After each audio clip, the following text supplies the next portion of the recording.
साथियों नमस्कार। आज हम इस वीडियो में बात करने जा रहे हैं नेशनल एजुकेशन पॉलिसी 2020 की। इसमें सबसे ऊपर लिखा हुआ है ट्रांसफॉर्मिंग इंडिया।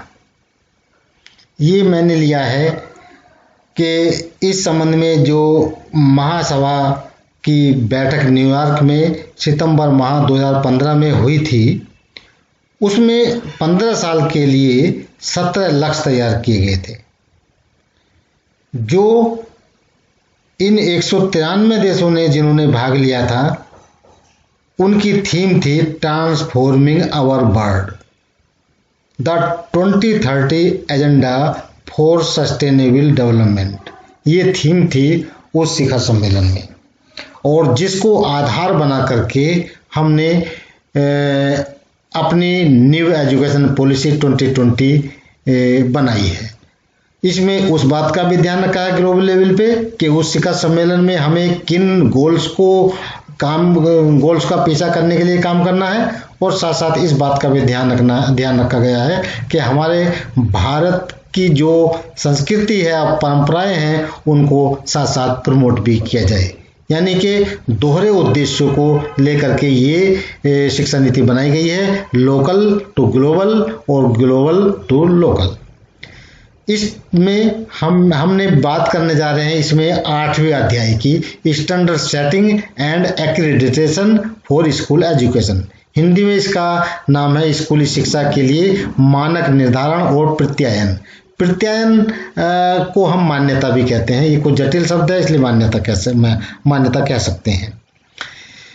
तो इसमें एक्चुअली अगर हम बात करें तो जो है ये एक पॉलिसी डॉक्यूमेंट है जिसमें सरकार का शिक्षा को लेकर आने वाले दिनों में विजन क्या है इसकी चर्चा है, मंशा क्या है इसकी चर्चा है। ये पॉलिसी बनते बनते 34 साल लग गए, जबकि सबसे पहली 1968 में बनी थी और दूसरी 1986 में, जिसका एक्शन और प्रोग्राम 1992 में आया था।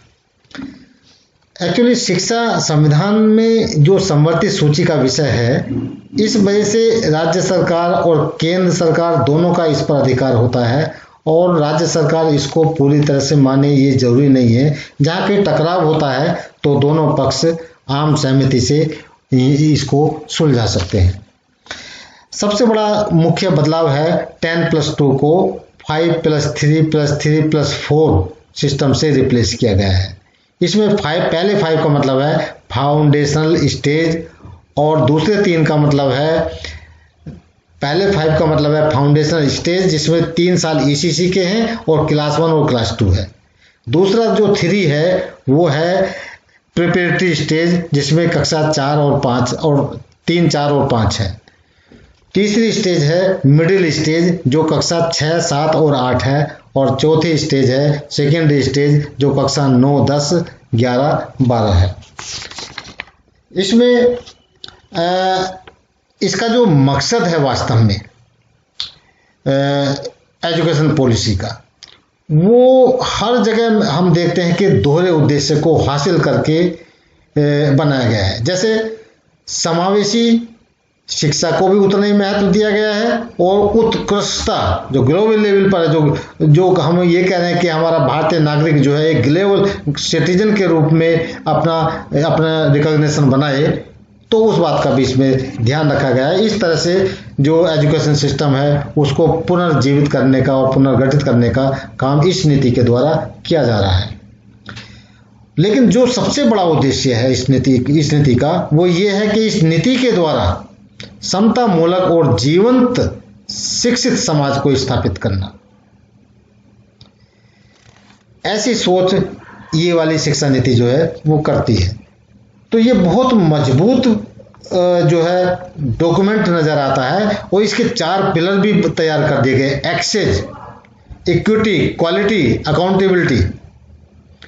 इन महत्वपूर्ण पिलरों पर इस एजुकेशन को रखा गया है, तो निश्चित रूप से इस एजुकेशन में जो है गुणवत्ता होगी और ये नीति हमारी कामयाब भी होगी।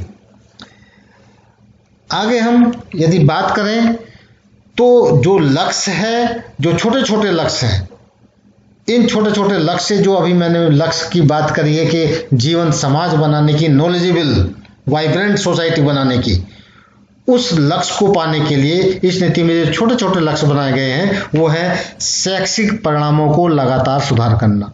जो हमारी नियामक प्रणाली होगी, जो नीति, जो रेगुलेटरी बॉडी होगी, वो बॉडी लगातार शैक्षिक परिणामों में सुधार करने की जो है उसकी मंशा रहेगी। हालांकि आज भी ये हो सकती है, लेकिन आज जो है इसके लिए उन लोगों के पास ज़्यादा काम नहीं होता है।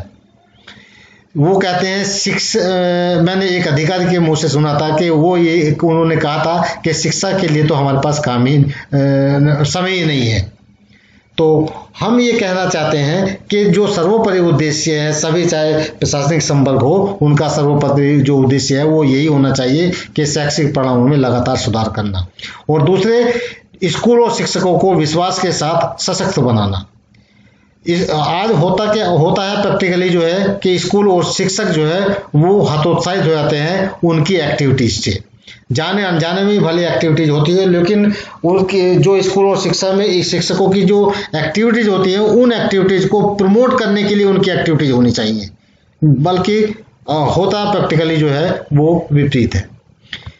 तीसरा जो लक्ष्य है, सार्वजनिक और निजी स्कूलों का लक्ष्य समान बनाए रखना, गुणवत्तापूर्ण शिक्षा प्रदान करना। दोनों का एक ही लक्ष्य होना चाहिए, गुणवत्तापूर्ण शिक्षा प्रदान करना। जबकि हम जमीन पर देखते हैं, हो सकता है ये उद्देश्य आज भी हो, लेकिन निजी स्कूलों का एक फायदे को लेकर भी लक्ष्य होता है। स्कूल शिक्षा नियामक प्रणाली निरंतर सुधार के लिए ऐसे कुशल तंत्र का विकास करेगी जो सभी छात्रों के लिए भेदभाव, उत्पीड़न, शैक्षिक अधिकार और सुरक्षा जैसे सर्वोत्तम महत्व के मुद्दों पर कार्य करती रहेंगी। अभी तो संरचना बन रही है हमारी, ये संरचना जो बनेगी उसमें लगातार ऐसे तंत्र और डेवलप होते जाएंगे जो इन उद्देश्यों पर काम करेंगे, इन मुद्दों पर काम करेंगे। राज्य स्तरीय शिक्षा विभाग स्कूल शिक्षा की, अब ये जिम्मेदारी अलग अलग भी फिक्स की गई है। राज्य स्तरीय शिक्षा विभाग स्कूल शिक्षा के सुधार हेतु नीति निर्धारण और समग्र निगरानी के लिए जिम्मेदार होगा। पूरे राज्य की स्कूल शिक्षा प्रणाली के लिए सेवा प्रावधान और शैक्षिक संचालन के माध्यम से नीतियों को लागू करने की जिम्मेदारी स्कूल शिक्षा निदेशालय की होगी। स्कूल शिक्षा निदेशालय का मतलब केवल राज्य स्तर से नहीं है, इसका मतलब डिप्टी ईओ से लगा करके डायरेक्टर तक के जो हमारे सम्मानित अधिकारी हैं उन सब से है। सभी राज्य और केंद्र शासित प्रदेश एक स्वतंत्र SSS से स्टेट स्कूल स्टैंडर्ड अथॉरिटी की स्थापना करेगी। एक नई बात आई है, ये एक थर्ड पार्टी वाला हिसाब बनता है यहाँ पर कि एक ऐसी थर्ड पार्टी होगी जो स्टैंडर्ड तैयार करेगी। हमारा विभाग तैयार नहीं करेगा और हमारे जो एकेडमिक सेल्स हैं वो तैयार नहीं करेंगे। लेकिन इसमें SSS से जो है ये बुनियादी मानक जो बनाएगा वो सारे स्कूलों को लागू करना होगा, सभी को पालन करना होगा इसका। SSS से और SCRT, ये जो SSS से है ये जो अपने आप नहीं बनाएगा, ये SCRT के माध्यम से बनाएगा। SCRT इसकी रूपरेखा तैयार करेंगी।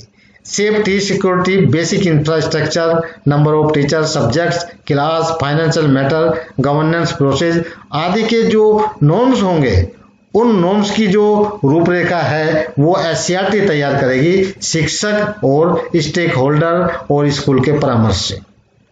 तो यहाँ शिक्षकों की इम्पोर्टेंस और बढ़ जाती है, क्योंकि शिक्षक ही अपने लिए बुनियादी मानक तैयार करने में भूमिका निभा रहे हैं।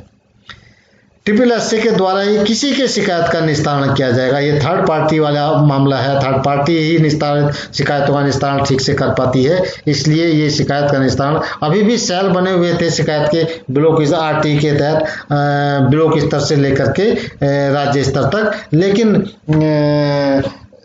उन सेल वो कुछ निष्क्रिय से महसूस हो रहे हैं। अब ये जब थर्ड पार्टी होगी तो थर्ड पार्टी SSS से शिकायतों का निस्तारण जो है वो वास्तविक रूप से कर पाएगी।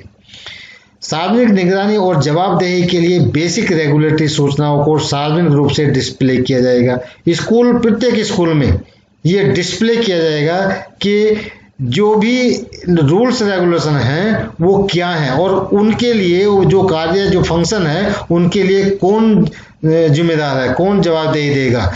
तो इस तरह से मॉनिटरिंग भी इजी हो जाएगी, चाहे वो कम्युनिटी का आदमी हो, चाहे अधिकारी हो, चाहे कोई अन्य थर्ड पार्टी का आदमी हो। जब स्कूल में मॉनिटरिंग के लिए जाएगा तो उसे सारी सूचनाओं से रूबरू हो जाएंगे।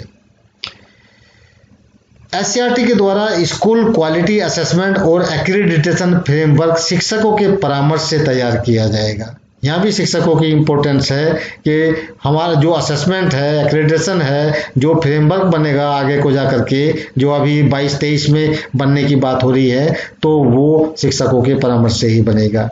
परीक्षा बोर्ड जैसे कि हमारा रामनगर बोर्ड है वो छात्रों की दक्षताओं का सर्टिफिकेशन करता रहेगा। ये अब एक नई चीज और है, स्कूल लेवल स्टेज पर जो परीक्षाएं होगी उसके बारे में अभी जो संरचना बनेगी वहां से स्पष्ट होगा एक्चुअली क्या होना है।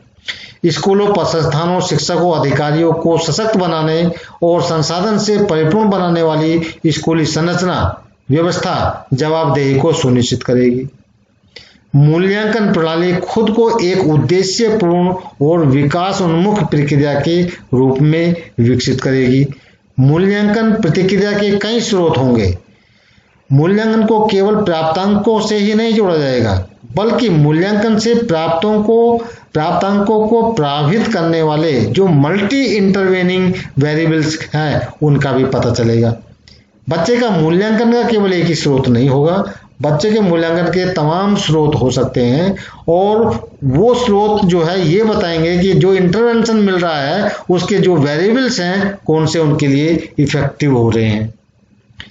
सभी व्यक्तियों की पदोन्नति संस्थाओं की मान्यता उनके परफॉर्मेंस असेसमेंट पर आधारित होगी। अभी तो सब कुछ सीनियरिटी बेसिस पे होता है पदोन्नति सभी व्यक्तियों की शिक्षा विभाग में। आगे एक चेंज ये भी सामने आ रहा है कि सीनियरिटी के साथ साथ ये भी हो सकता है या ये अकेले ही परफॉर्मेंस असेसमेंट करेगा, तो ये आगे संरचना में ये चीजें क्लियर होंगी। लेकिन सवाल ये है कि परफॉर्मेंस का असेसमेंट करेगा कौन, टीचर का असेसमेंट करेगा कौन। तो एक चीज ये रिकॉग्नाइज की गई है नीति में कि बच्चों को भी मूल्यांकन करना चाहिए, क्योंकि बच्चों को वो पढ़ाते हैं, बच्चे जानते हैं कौन टीचर कैसे पढ़ाते हैं। प्रिंसिपल को भी असेसमेंट बच्चों के द्वारा, टीचर्स के द्वारा होना चाहिए। स्कूल में जो और सहयोगी कर्मी होते हैं उनका भी असेसमेंट टीचर्स और स्टूडेंट्स के द्वारा होना चाहिए। तो ये आगे संरचना में देखने को ये बात मिलेगी। सरकारी और निजी स्कूलों का जो केंद्र से गवर्नमेंट स्कूल है उनको छोड़ करके असेसमेंट और एक्रीडिटेशन जो होगा वो समानता के आधार पर होगा। जैसा कि हम देखते हैं कि सरकारी स्कूलों में जो आज मान्यता मिलती है वो तब मिलती है जब सारे नॉर्म्स पहले तय कर लिए जाते हैं, पूरे कर लिए जाते हैं, रिक्वायरमेंट उनकी पूरी हो जाती है। लेकिन हम देखते हैं निजी स्कूलों में कोर्स पहले शुरू हो जाते हैं, बिल्डिंग जो है वो बाद में बनती है और थोड़ा बहुत बनाया और उसकी मान्यता के लिए अप्लाई कर देते हैं और 4-4 साल बाद मान्यता मिलती है और कोर्स पहले से चलते रहते हैं। तो ये एक्रेडिटेशन जो होगा, असेसमेंट जो होगा वो दोनों का समानता के आधार पर होगा। स्कूल शिक्षा प्रणाली के लिए निर्धारित मानक और मान्यता प्रणाली की समीक्षा पिछले 10 सालों की सीख और अनुभव के आधार पर की। ये व्यवस्था इसमें पहले ही कर दी गई है कि हर साल में समीक्षा होती रहेगी और समीक्षा जो होगी वो किस आधार पर होगी, उसके लिए कुछ आधार भी तय कर दिए गए हैं कि इसी से कक्षा 12 तक के बच्चों की जो शिक्षा निःशुल्क और अनिवार्य हो, कि शिक्षा जो है उनकी निःशुल्क है, अनिवार्य है या नहीं है, और वो अब इसी से और कक्षा 12 तक की होगी। इसमें आरटीई में भी संशोधन करना पड़ेगा। शैक्षिक परिणाम और वित्तीय मामलों का उचित डिस्प्ले होना चाहिए। इसका डिस्प्ले हो रहा है या नहीं हो रहा है स्कूलों में, इस बात की भी समीक्षा की जाएगी। एसडीजी 4 के उद्देश्यों को प्राप्त करने के प्रयासों, तो जो एसडीजी 4 के उद्देश्य थे, एसडीजी 4 के जो उद्देश्य थे वो पूरे हो रहे हैं कि नहीं हो रहे हैं, इस बात को भी ध्यान में रखा जाएगा। जैसे कि एसडीजी 4 का महत्वपूर्ण उद्देश्य था समावेशी और न्याय संगत गुणवत्तापूर्ण शिक्षा सुनिश्चित करना और सभी के लिए आजीवन सीखने के अवसरों को बढ़ावा देना। ये कॉमन है, जबकि 10 उद्देश्य हैं SDG 4 में, उनको मिला करके ये SDG 4 बनाया गया है और कुल मिलाकर के 17 उद्देश्य हैं, 17 गोल हैं। चौथा गोल ये शिक्षा से संबंधित है, ये महत्वपूर्ण है, ये पूरा हो रहा है कि नहीं हो रहा है, इसकी समीक्षा बार बार की जाती रहेगी। जैसे कि अभी हम देखें 2020 में अगर एक रिपोर्ट आई थी तो उसमें देखें कि इंडिया की 117 रैंक है, लेकिन ये 117 रैंक एजुकेशन को लेकर के नहीं है, ये SDG के जो 17 गोल हैं उन 17 के 17 गोलों को लेकर के ये रैंक प्राप्त हुई। 193 देशों ने पार्टिसिपेट किया था और उनमें हमारे देश की 117 रैंक है। ये भी एक सोचने का मुद्दा है, लेकिन ये सारी रैंक जो है वो डिपेंड करती है हमारे देश की एजुकेशन पर ही। इसलिए एजुकेशन में इन गोलों को प्राप्त करने के लिए क्या क्या मुद्दे हैं उनकी समीक्षा की जाती रहेगी हर 10 साल में। सरकारी स्कूल शिक्षा प्रणाली का उद्देश्य उच्चतम गुणवत्ता वाली शिक्षा देना होगा, ताकि अभिभावकों को अपने बच्चे पढ़ाने के लिए सरकारी स्कूल सबसे अच्छा विकल्प बना रहे।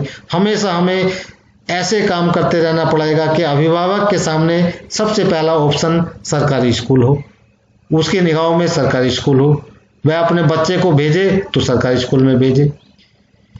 राष्ट्रीय स्तर पर समग्र शिक्षा प्रणाली की जांच पड़ताल के लिए राष्ट्रीय मूल्यांकन केंद्र एक ये नया केंद्र बनेगा जो सेंटर में होगा, परख के नाम से होगा, जो performance assessment and review analysis of knowledge for holistic development, ये परख की फुल फॉर्म है।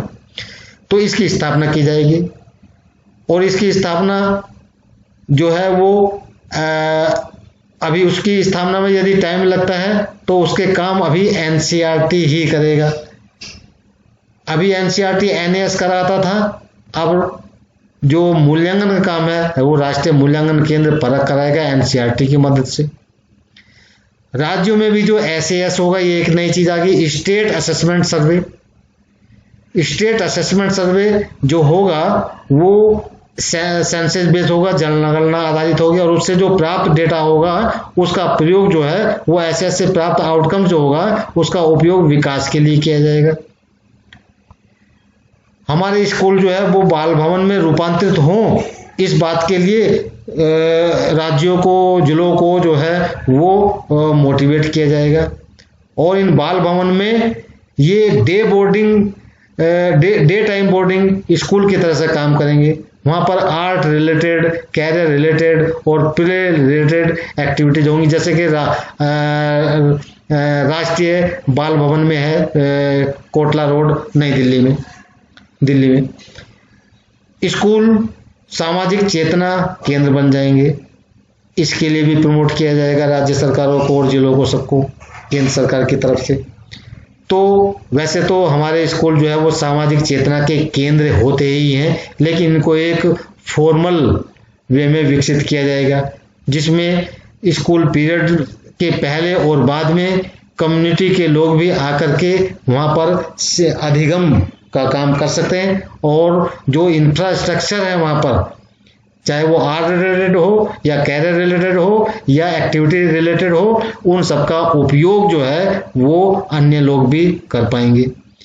तो इस तरह से हमारी ये एक्टिविटी, इस तरह से ये जो तमाम एक्टिविटीज हैं वो इसमें शामिल की गई हैं और ये सारी एक्टिविटी जो हैं वो प्रभावशाली हैं।